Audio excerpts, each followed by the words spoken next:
सच्चिदानंद रूपाय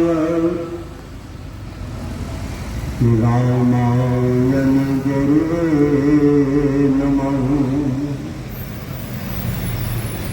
रामायण गुरुवे नमः। इस जगत के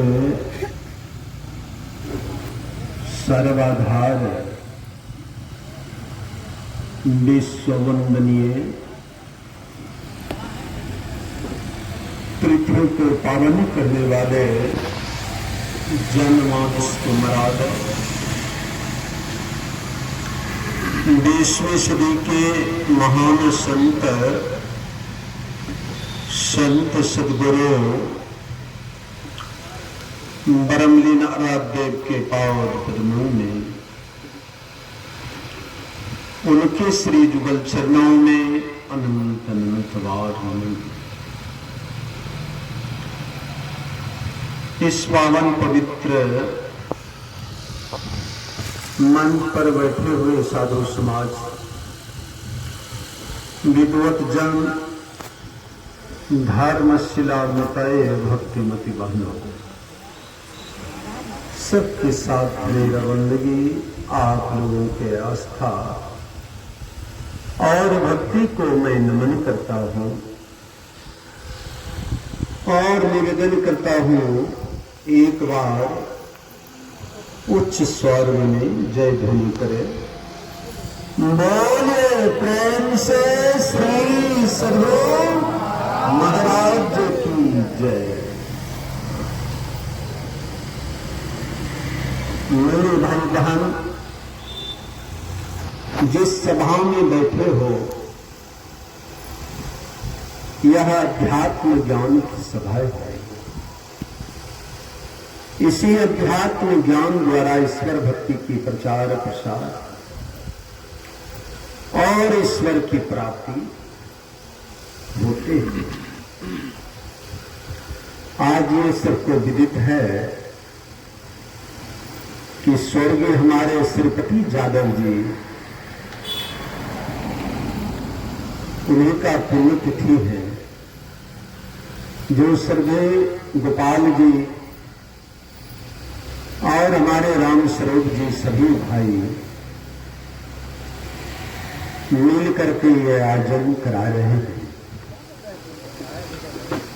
वह श्री परिवार पुण्य के भागी हैं।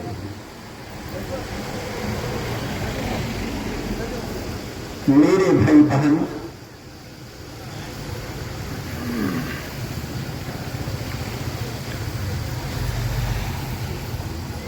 पुण्य तिथि तो उसी का होता है जो कुछ पुण्य छोड़ करके संसार में जाते हैं।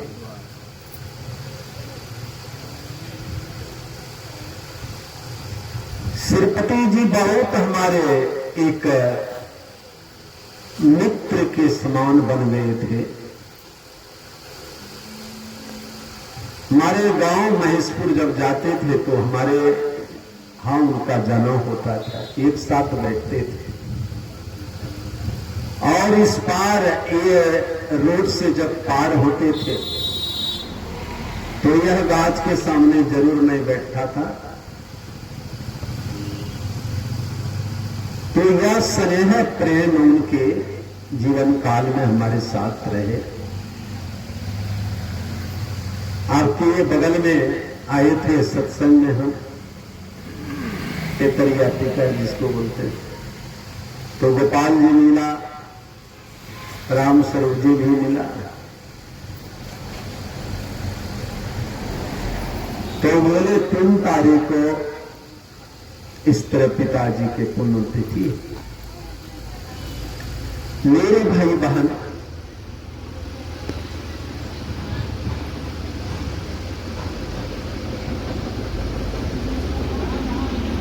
एक तो होता है बहुतों की इच्छा में हमारे पिताजी इस संसार से चले गए तो सत्संग करा दें,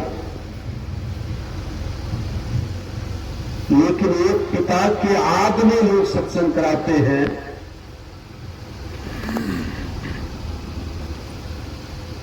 कि इस संसार असार से तो लोग चले गए शरीर छोड़कर, लेकिन हमारा पिता था, हम उसके पुत्र हैं। पुत्र पुत्रियां, घर के बहू, पोत पोतियां जितने हैं, उनका परिवार अभी है सशरीर में। तो उनकी एक आज कीर्ति जस गुणगान के लिए यह आयोजन कराते हैं। रामचरित्र मानस में लिखा है कि 7 पीढ़ी को यह सत्संग लाभ देते हैं, मृतक आत्माओं को, जिसके वंशज में यह सत्संग होता है। श्रीमद् भागवत जो धुंधकारी और गोकर्ण की कथा है, वह पूर्ण होने के बाद इसका वर्णन हुआ है। गोकर्ण ने 100 बार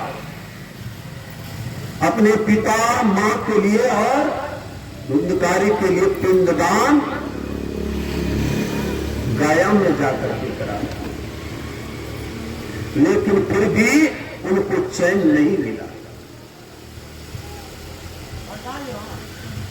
धुंधकारी परत जोनी से नहीं छूटा, लेकिन भागवत कथा जब आरंभ किया तो भागवत कथा के श्लोक जो है, देखिए भागवत जिस तरीका से आज हो रहा है वह भागवत के नियम नहीं है। भागवत में लिखा हुआ है सत्यम परम धेय महे। भागवत को एक सत्सरम ग्रंथ है। उस सत्सरम ग्रंथ को, चाहे सत्य को मैं कैसे जानेंगे, तो सत्यम परम धेय महे, प्राण के द्वारा, जीव के द्वारा। जीव को पहले कैसे जानेंगे? जो प्राण है सबके अंदर में, तो कह रहे ध्येय और ध्यान से इसको जाने जाते हैं। भागवत के आरंभ में 4 श्लोक में वह 4 श्लोक के आधार पर पूरे श्रीमद् भागवत 18,000 श्लोक लिखे गए।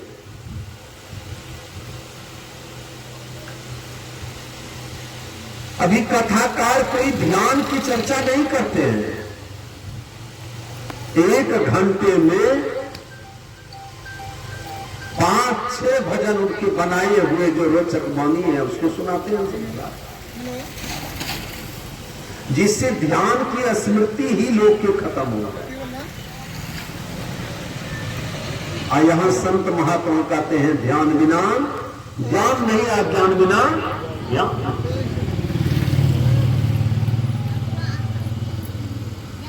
मेरे भाई बहन, 4 प्रकार के लोगों ने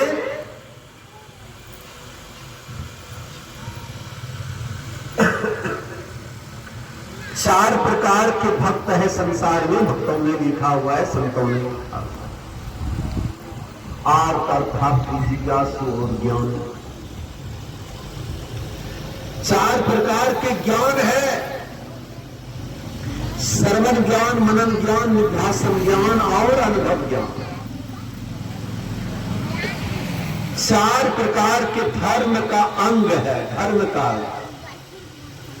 सत, तप, दया और सोच।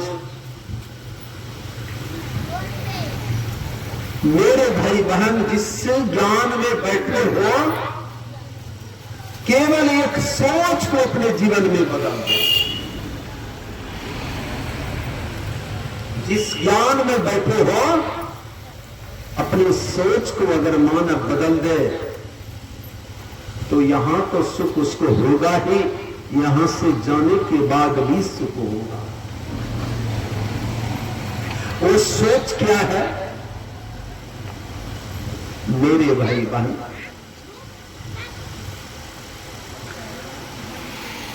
सोच बड़ा कठिन शब्द है।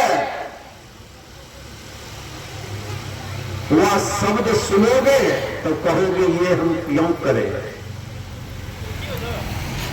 सोच यही है कि सुख को छोड़कर दुख की ओर चलना आरंभ कर, तो ये कोई करेगा नहीं। सुख छोड़ करके दुख लेना संसार। मेरे भाई बहन, हमारे गुरु महाराज की तस्वीर लगा हुआ है। इनको 700 बीघा जमीन था, एक ही लाल बहुजन पिताजी के थे पहले। 16 बरस में वो 700 बीघा जमीन, राजशाही भोजन, राजशाही सोना, राजशाही व्यवस्था गुरु महाराज के त्याग कर दिए और लगा कि पागल हो गए। दुख किस चीज के? यह संसार की वस्तु पाने के लिए नहीं, परमात्मा की प्राप्ति के लिए जो कष्ट उठाना पड़े, दुख सहना पड़े, वह दुख सुख छोड़ करके दुख मांग लो।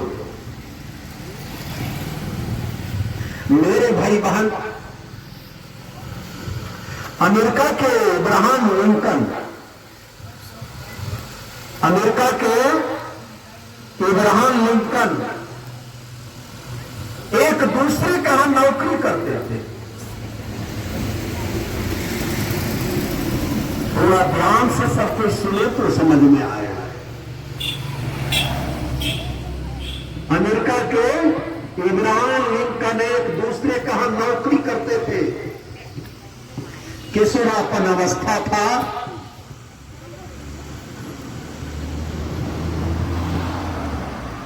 एक दिन क्या हुआ, उसके मालिक का जो चेयर था, उसके मालिक के जो कुर्सियां थी, उस कुर्सियां पर बैठ करके इब्राहिम लिंकन ने पेपर पढ़ रहे थे। इब्राहिम लिंकन ने पेपर पढ़ रहे थे। मालिक आया, बोले तुम इस कुर्सी पर कैसे बैठ गया, कैसे साहस कर लिया? इस कुर्सी पर बैठ करके तुम क्या चाहते हो? अमेरिका के राष्ट्रपति बनने के लिए चाहते हो?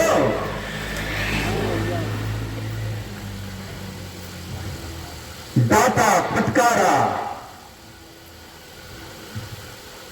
और उसी टाइम में वो कुर्सी पर से उठा,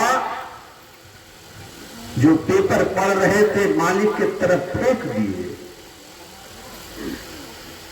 और फेंकने के बाद जब आगे बढ़ा तो उसके मालिक ने कहते हैं कि उधर कहां जा रहे हो, किधर जा रहे हो? राष्ट्रपति बनने के लिए। बोला मैं राष्ट्रपति ही बनने के लिए अब जा रहा हूं, आपके पास नहीं आऊंगा। किशोरापन अवस्था था, वह जाकर के अपने लाज लज्जा को खो करके और छोटा छोटा काम करने लगे। आज हम लोग सुनते हैं कि हमारे भारत के प्रधानमंत्री चाय बेचते थे, लेकिन वह इब्राहिम लिंकन ने क्या करा, चाय पिलाने लगे लोगों को, पेपर बेचने लगे और अपना पढ़ाई भी करता था। पढ़ाई करते करते एमएससी एमए किया और कुछ दिनों के बाद वही अमेरिका के राष्ट्रपति बना। बोलिए प्रेम से। मेरे भाई बहन, सोच तो बदलिए। आप जिस ज्ञान में जीते हो, खाते हो, सोते हो, रहते हो, उस ज्ञान से भक्ति कुछ और परे है।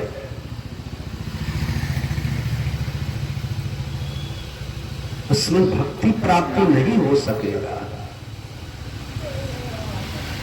हमारे महात्मा गांधी कहां पढ़े थे?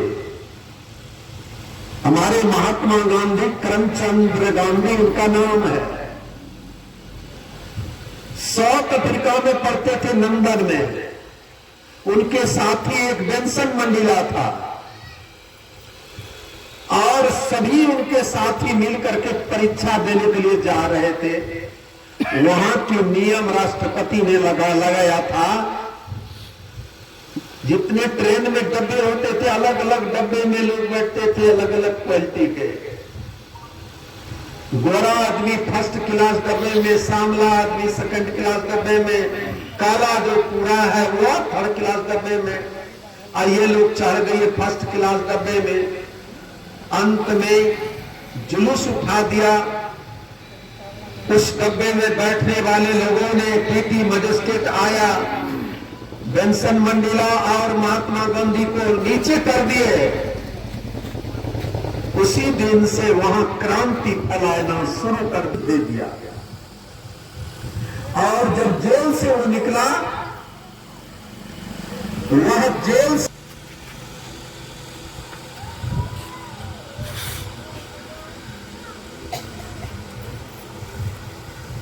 देखिए श्रीपति यादव की पुण्यतिथि मनाई जा रही है, उनको भोग लगाया जा रहा है और संत मत सत्संग का कार्यक्रम चल रहा है। हवा चल रहा है। देखिए मैं दिखा रहा हूँ आज का अच्छे कर्मों का अच्छा फल है। बोलिए प्रेम से श्री सद्गुरु। और ये फल वह बेंसन मंडेला 23 वर्ष तक जेल में होगा, और जब जेल से निकला तो वह 100 वर्ष तक अफ्रीका का वह प्रधानमंत्री राष्ट्रपति बना, और जिसने उसको जेल दिया था वह उनके पास बहुत रोया एक दिन जाकर। तो ये जो सात तप दया और सोच है, सोच सिर्फ मानव बदल दे तो उसकी सदगति उसका मिल जाएगा। आज जो प्रतिपात विषय है वह है कर्म फल। मेरे भाई बहन, कर्म जिस तरह की छाया आपके साथ। पुण्यतिथि मनाई जा रही है। बाबूपुर में उनके पुत्र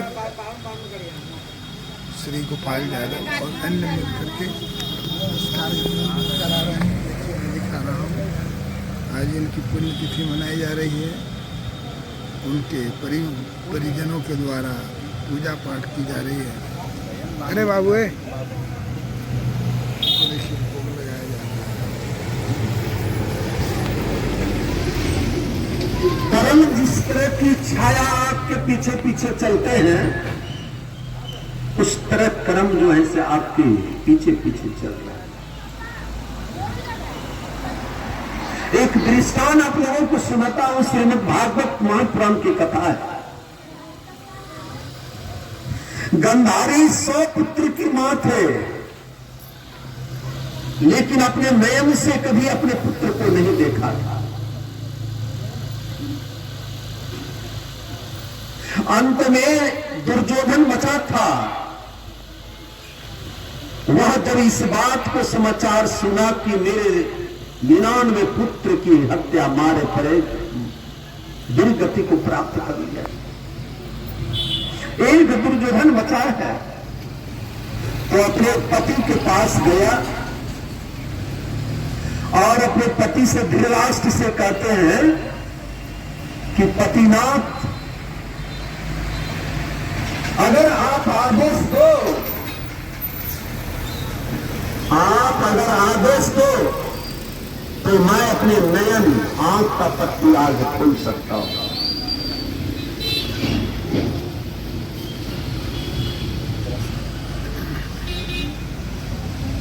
बोलिए श्री सद्गुरु। हमारे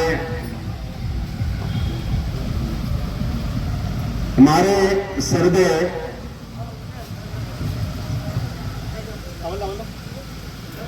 रजनीश राव जो हमारे विधायक आज झारखंड के मंत्री पद पर हमारे संजय प्रसाद यादव जी हैं, उन्हीं का पुत्र हमारे गुरु महाराज को माला समर्पित कर रहे हैं।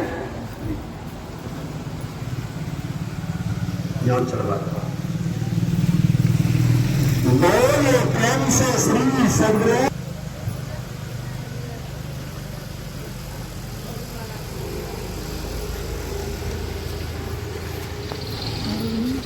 हमें भाग्य है आज वही नियम को हमारे रजनीश बाबू ने भी निभा रहे हैं। मैं गुरु महाराज से प्रार्थना करता हूं सदा मंगल जी मय जीवन हो। बोलिए प्रेम से श्री सदगुरु। आइए कुछ देर सत्संग होने। तो वह गंधारी धृतराष्ट्र के धर्म पत्नी थे। 100 पुत्र जन्म देने वाले मां थे, लेकिन 100 पुत्र जन्म देने वाले मां तो थे लेकिन पुत्र को देखा नहीं था। जब एक पुत्र मात्र बचा दुर्योधन, तब जाकर के कहते हैं अपने पति से कि हे पतिनाथ, कहो तो मैं आज अपना पट्टी खोलूं आंख का नयन का, और जो दुर्योधन बचा है मैं जानता हूं हमारे आंख में वह तेज है, वह शक्ति है, वह बल है। मैं जिसको पट्टी खोल करके एक बार देखूंगा उसको वज्र बना दूंगा, वो फिर भी मृत्यु उसका नहीं होगा। धृतराष्ट्र ने कहा कि फिर देर क्यों कर रहे हो, जल्द ही खोल दो और तुम वज्र बना दो अपने पुत्र दुर्योधन को। दुर्योधन को बुलवाया, बोले बेटा मैं कल पट्टी खोलूंगा, तुम चले आना, अमुक जगह आना, जैसे मैं अपना दृष्टि या पट्टी को खोलूंगा दृष्टि से देखूंगा तुम्हारे अंग पतंग पूरे शरीर वज्र के समान होगा।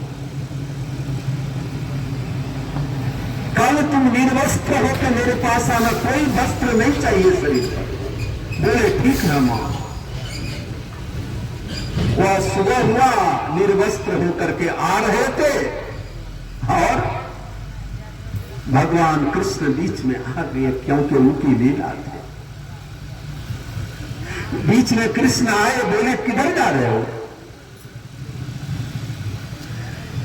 बोले मेरी मां बुलाया है,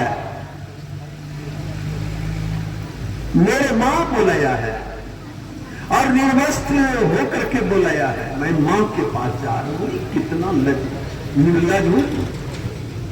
मां के पास कोई जाए जवान बेटा तो निर्वस्त्र हो जाए। अरे कम से कम टोपी पहन लो।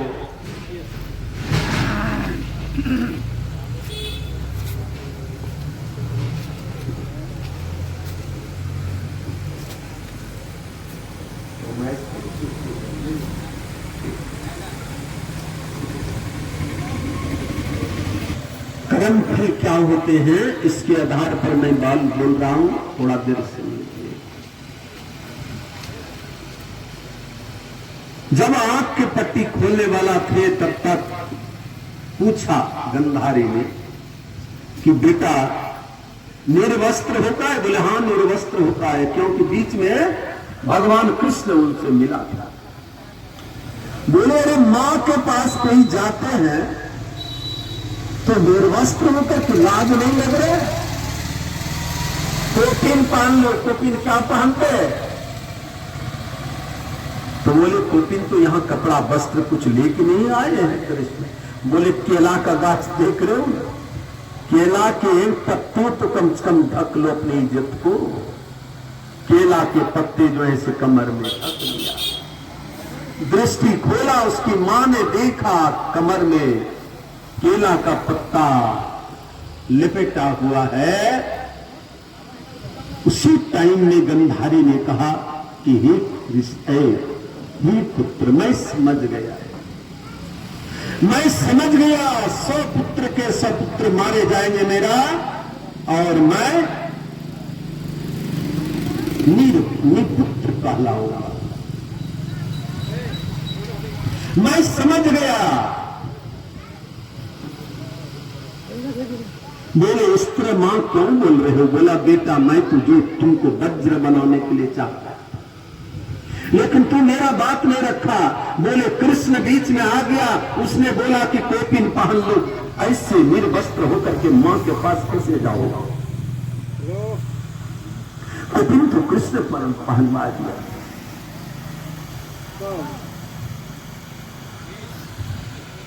गंधारी ने कहा ये तो सारे खेल, सारे जो ऐसे षड्यंत्र ये कृष्ण के हैं, वही हमारे सौ के सुख पुत्र को मरवा रहे हैं, मार रहे हैं।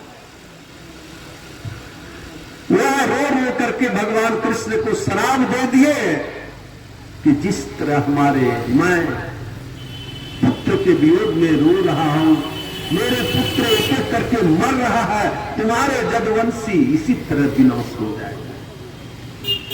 भगवान कृष्ण तब तक आ जाते हैं और वो हंसते हुए कहते हैं हुआ क्या हुआ?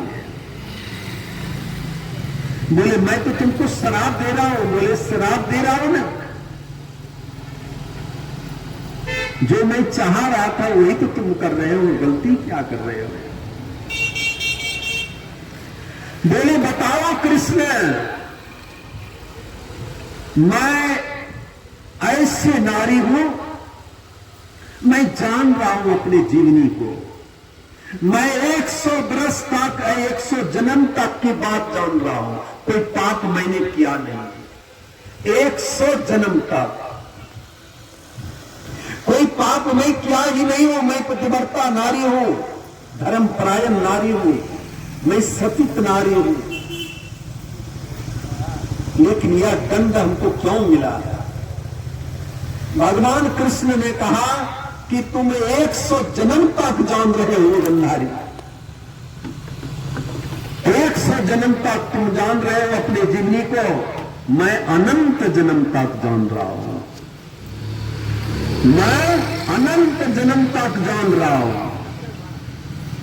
ये गंधारी 100 जन्म के बाद तुम आगे बढ़ो, तुम कछुआ के बच्चे को 100 को बैठ के कहने पर मरवा दिए थे और उसकी महलम बनाए थे। उसी कछुआ के बच्चा को उखल में कुटवा करके महलम बनाए और सिर में लगाते थे। तुम वैद्य ने बताया तो कछुआ का बच्चा मरवा मरवा करके मालम दवाई बनवाए और उसको तुम सिर में लगाए, तब तुम ठीक हुआ। वह 100 कछुआ के बच्चा तुम्हारे कर्म पीछे पीछे चल रहा है। 100 कछुआ के बच्चा तुम्हारे कर्म पीछे पीछे चल रहे थे। 100 जन्म तक तुम्हारा बाल बच्चा नहीं कर पाया, इसलिए कि तुम सतीत नारी हो,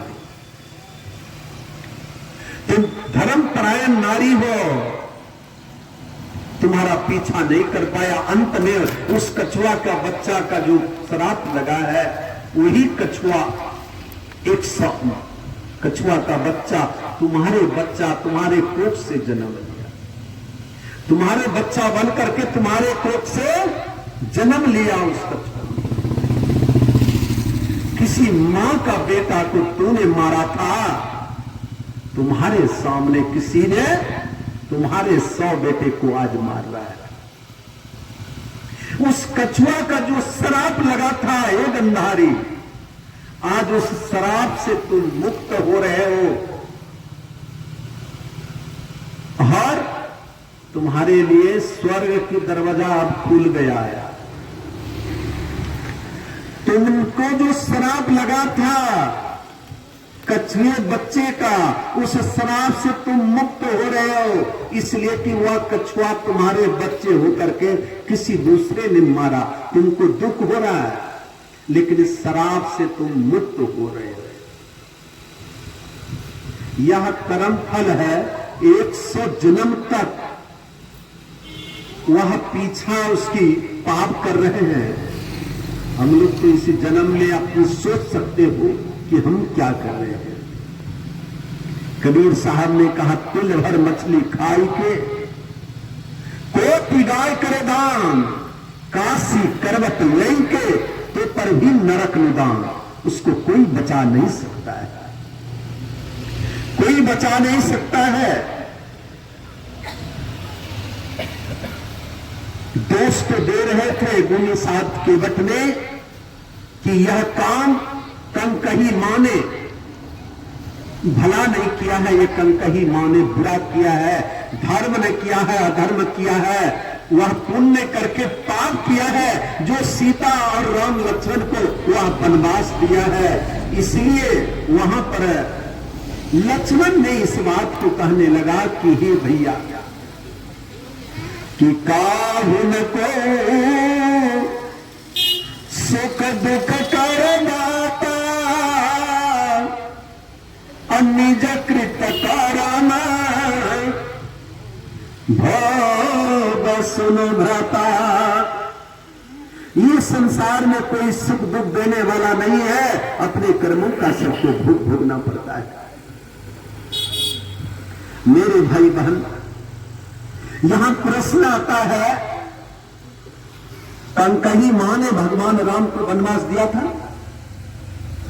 कंकही मां ने भगवान राम को वनवास दिया था कितने दिनों का? 14 बरस। कंकही मां ने वनवास नहीं दिया था, भगवान राम ने 14 बरस वनवास लिया था। कंकही मां ने वनवास नहीं दिया था, 14 बरस भगवान राम ने वनवास लिया था। क्यों? गुनिसाद केवट से आगे जब बढ़े तो केवट घाट पर मिला, केवट से नाव मांगा। वह नाव मांगते ही केवट क्या कहते? भगवान राम ने जैसे कहा कि मांगना केवट नहीं आना, अब करनी तुम्हारा मरम प्रभु जाना। हजारों भक्त की वाणी सुने होंगे, लेकिन केवट के ऐसा कोई नहीं बोला है। मांगी नाव केवट नहीं आना, कहे तुम्हारा मरम प्रभु जाना, आपका मरम नहीं जानता। मेरे भाई बहन, भगवान राम मुस्कुराने लगे, धन है हमारा भक्त, धन है। कृपा सिंधु बोले मुस्काई, सोई करो जही नाव नहीं जाई। केवट ने कहा कि आपका चरण में नारी बनने का बूटियां जड़ियां है, पहले तो धोएंगे पिएंगे तब हम आपको नाव पर चढ़ाएंगे। भगवान राम ने कहा कि तब फिर देर क्यों कर रहे हो?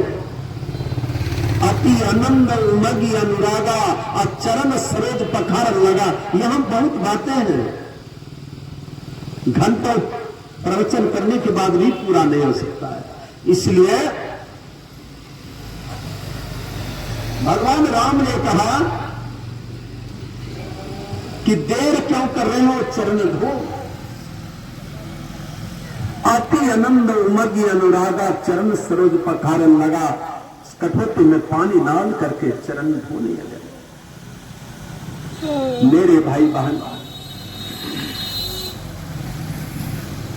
भगवान राम मुस्कुराते हुए चरण धुलाते हैं, और चरण धो करके जब चरणामृत पान किया केवट ने, तब जो है से भगवान राम को जास नाम सुमरत एक बारा, उतरे ही नर भव सिंधु अपारा, सोई कृपालु केवट ही निहोरा, जल जग पिन्नति न हो पगते थोड़ा। अगर भगवान राम चाहते तो आकाश मार्ग से पार हो जाते, किसी दूसरे नाव पर चले जाते, लेकिन केवट से नाव क्यों मांग रहा है? मेरे भाई बहन,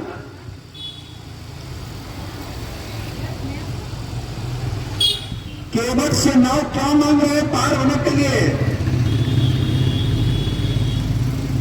केवट के नाव पर पार होने के लिए भगवान राम नहीं गया, केवट को पार करने के लिए गया है। बोलिए प्रेम से। केवट को पार करने के लिए भगवान राम गए ही केवट के घाट। 3 जन्म से वो श्रापित थे।